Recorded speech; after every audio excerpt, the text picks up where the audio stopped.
三国志8、リメイク。ついに劉備軍を壊滅させた上で劉備張飛を仲間に加えることに成功した我らが田中。一都市ワンオペ運営だった巨星もサクッと吸収。この調子でどんどん勢力を拡大し大陸に歯を唱えるぞー。孫作、我らの破領の礎となれー。孫作征伐を開始だ。女難を落とせば巨匠は孤立し攻略は簡単。厳しい戦いとなるが先に女難を落とすぞ。今回は援軍なしの11万3000の編成となりました。せっかく仲間にしたのに調子連れてかんのな。移動させても到着に一季節待たなきゃならん。待ってられん。うちのレイムさんは異常にせっかち。急げ、敵に時を与えるな。で戦場到着し敵援軍を確認すると、4日後孫権町長両方から援軍が来る模様。地形は西の防衛施設が2つで東側が1つか。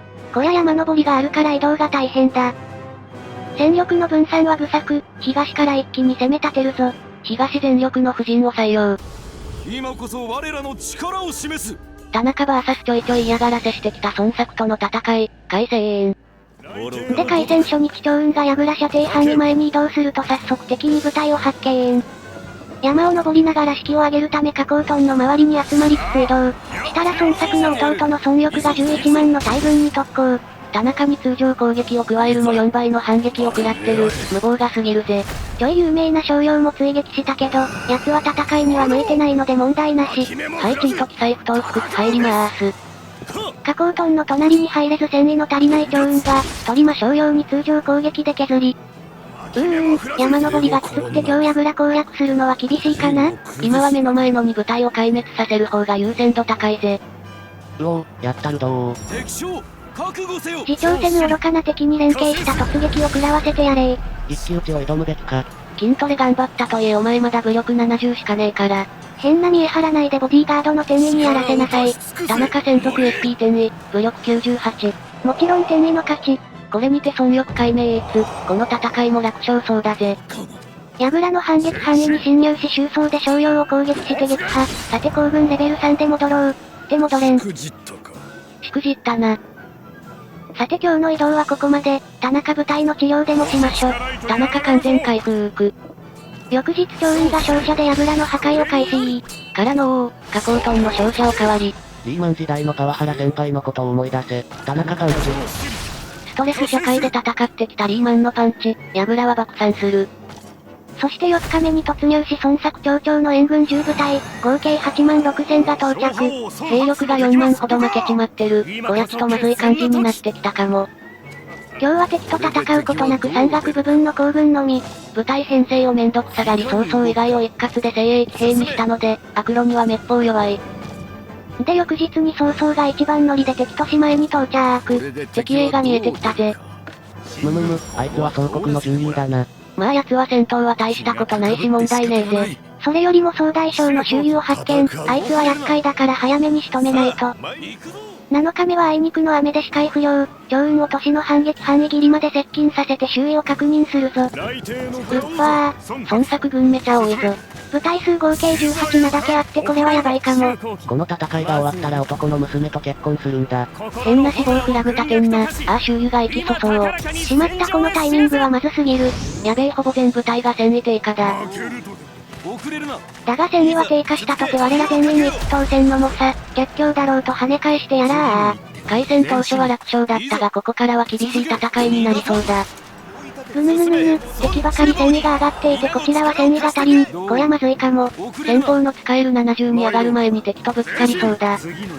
敵の戦意が高いのであれば下げてやればいい。敵総大将周囲を打ち取り戦意を下げてやるのだ。この名神周囲の率いる1万2000の部隊を先方なしで倒しきるのは骨が折れるぞ。義兄弟連携通常攻撃、どうだ。田中の連携でも3400、周囲なかなかやるな。周走も趙雲と義兄弟連携だ。畳み込めー。周囲残り5000。顔料は行軍で再移動できないから横チン倒して。そいつは横チンじゃねえ、チン王だ。奴は三国志演技で賞金に矢でやられるだけの悲しい存在。周囲撃破の攻撃は早々のターン。攻撃しては移動し周囲の前を開ける、ワンコそば方式攻撃。しかしワンコそば攻撃でも周囲を倒しきれぬか。応用、ここは策略で1日敵を動けなくして足止めするのだ。総目開閉。これで明日には周囲を倒せる。なんとか今日1日を耐えしのぐのだ。しかし草木海兵の範囲外の孫作軍の猛攻が始まる。女性の劣化に鎮乱のか乱か。矢部顔料がピンチだ。さらに七の追加の日や、この軍勢は奇襲の船の大炎上で有名な石壁の戦いの逸話の武将が多いから、火を使うのがうまいな。孫権は乱射か、総敵の猛攻が止まらん。あれは僕の記載の要塞。どちらかといえばあちらが本家だ。また乱射来た。まだ追撃部隊が近づいとる。また火やか、周囲をボコることには成功したが、こちらは顔料がボコられる痛み分けになってもうた。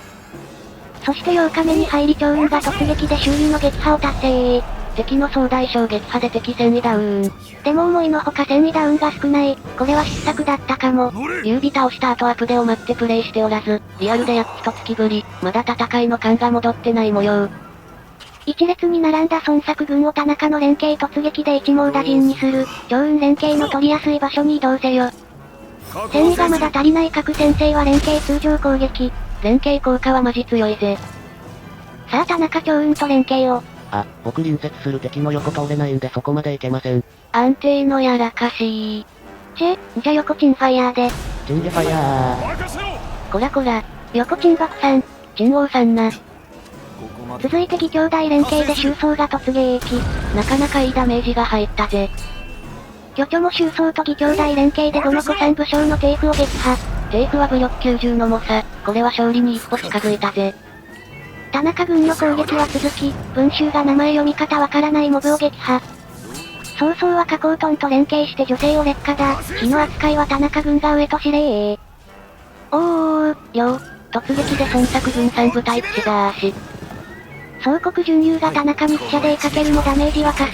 そして燃え盛る炎でダメージを受けるも駆け出し趙雲の前に立ちはだかる小覇王が攻撃を放つ。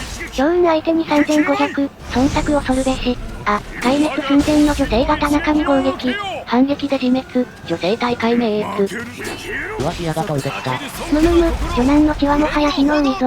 孫生も火矢だ。自分の領地に火を放つとかこいつら何考えてんだよ。今度は趙雲を狙い撃ちか。孫作の一撃でかなり弱体化してる。こりゃピンチだ。9日目に入り兵力こそこちらが逆転したがまだ危うい。皆油断するなよ。鳥間趙雲はこれ以上は危ないので下がって田中のコブを。田中も得てて戦意下がるから、先方使えなくなる前に戦意上げないとだ。加工トン早々の連携突撃。これはかなりいいのが入ったぜ。続いて各先生と田中の2プラトン劣化さらば落ちんらん。つけるんじゃねえ。なんか卑猥だ。てっへ。田中は長英を通常攻撃するも予測を半死微妙残し。長英、しぶとい男ね。お次は周装が連撃で加工将に攻撃。この程度なら一撃で半壊だぜ。で倒しきれなかった長英はさっきがっつりボコられた顔料が仕留めました。さあ巨著よ、義兄弟連携で加工将を粉砕せよいい感じの連撃で見事撃破。文集は戦意が足りず通常攻撃。周囲の放った息粗相が未だを引いとる。そして早々のもう一つからの横領。美味しいところは持っていく。それが横領の生き様。クロット住人の役目、吸収を仕掛けてきたか。まずい。孫作が顔料の前に。もう一つで一撃4000持ってかれた小覇王の効果、武力85以上の相手への攻撃力アップがきついぜ。奥から追加の孫作軍の部隊が、かなり倒したのにまだ9部隊も残ってやがる。部隊数は互いに9部隊、孫作、支流を決しようぞ。さあ戦略ポイントが溜まった。後ろで控えさせた趙雲よ。今こそ策略を発動させろ。行きますぞ兄者、行きそそう。戦意の下がった孫作軍を蹂躙だ準優目、加工トン、僕も手伝うぞ。加工トンの連撃で準優壊滅。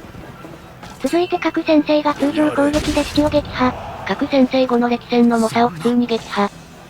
行くぞ小覇王孫作、貴様を乗り越え、僕は覇王になるんだ一慶3連携連撃。ってマジかよ、田中の連撃でも半分も減らせてねえだと。これは。5億。厄介な因縁を抱えてしまったか。かなりの強敵には間違いないけど、奴は短命のイメージあるしまあ大丈夫でしょ。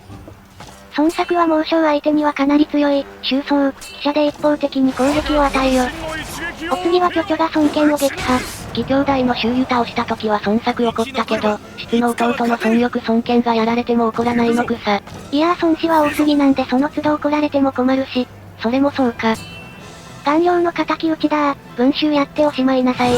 顔料撤退しただけで一応言ってるからな。鈴木横領が記者で郊外のおじいちゃんを攻撃。意外と猛者がまだ残ってんな。11日目になり半壊してる趙雲が周南チャラを吸収。こいつは町長の援軍、所詮モブよ。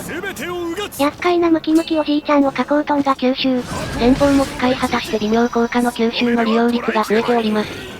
もう策略なんて関係ねえ。各先生の突撃役。兵法の極意は脳筋である。行くぞ周到文集、大連携吸収だこれにて宿敵孫作解明越。よかったな文集、見事顔料の仕返しができたぜ。敵戦意も低下、あとは暫定処理だけだ。郊外なぞ老害にしてやれ。語呂はいいけど意味わかんねえよ。てな感じで巨々と収装でサクッと郊外の処理を完了。さらばムキムキおじいちゃん。そしてここで早々のやりぶすまー。やっと1200溜まったのな。鈴木横領の劣化。横領、今回の戦い意外と陰ながら活躍しておる。主が撤退するも最後の戦いを繰り広げる孫作軍。次元炎上ダメージで解明越。網じゃ回復あった今回は兵の3分の1がやられた大損害。ちょっとでも回復しとかないとね。策などいらんなぐれ。各先生が連撃でパスタ持ってる周南チャラを撃破。美味しいパスタ屋さんに転職してください。おー、車がかり、田中式。そこそこ有名な関東を撃破。戦意足らず戦闘終盤での車がかり、なんか微妙だ。序南の全てをやっ払う。こら収装、意味なく放火しないの。続いて巨々も序南で放火。敗者は全てを奪われる、これが戦国の定めか。最後はヨハンを文集学者で射止めて終了。周囲の意気粗相のタイミングが良すぎて過去一の苦戦になったが、なんとか勝てたな。我々の勝利だー。皆の者、勝ち時を上げよう。周囲郊外なんかを捉えたけど仲間にはさすがにならないのは全開放で。加工賞ゲット。論功交渉は安定の田中。次回も MVP 頑張ります。名声が3000に達し、総称の武将の枠が増えました。お、これで総称の武将が増やせるぜ。そういえばアプデのおかげで演技伝の実行で、スキップして結果だけ見れるようになりました。続怪獣でサクッと兵士5000ゲット。そして季節は移ろい、交代宮で投用したのに忘れてた炎症がひっそりお亡くなり、名族炎症、出番なくさようなら。さて孫作は残り1都市だけど韓国にも応じない模様。こりゃやらざるを得ないな。だが孫作はもはや孤立状態。こちらは3都市から軍を派遣可能。消化試合よ。観光率いる陳流の軍勢に援軍2カ所で15万。3倍の兵力なら田中がいなくても楽勝だぜ。てなわけで戦闘スキップ。さあ結果はどうなる？もちろん我らの勝ち。サクッと孫作滅亡だぜ。それではお楽しみの武将登用タイム。総国の孫作は逃亡済みで合計40人。29名が田中の仲間になりました。周囲はダメだったか。戦場での有能っぷりを見ると欲しい人材だが致し方なし。まあどことなりと好きなところに行くがいい。207年7月、孫作軍の勢力は歴史からその名を消した。では孫作を滅ぼし今期はまだ田中から主力が動けるので地図でどこを攻めようか考えつつ今回はここまで。面白かったと思っていただけたら、チャンネル登録高評価、よろしくお願いいたします。元気の源です。アプデを待ってこっそりプレイを止めていたレイム、戦闘の勘を取り戻せずかなりの苦戦。次回は勘を取り戻し圧勝することができるのか？気になる方はチャンネル登録がおすすめなんだぜ。ではまたお会いできることを願って。じゃ、またねー。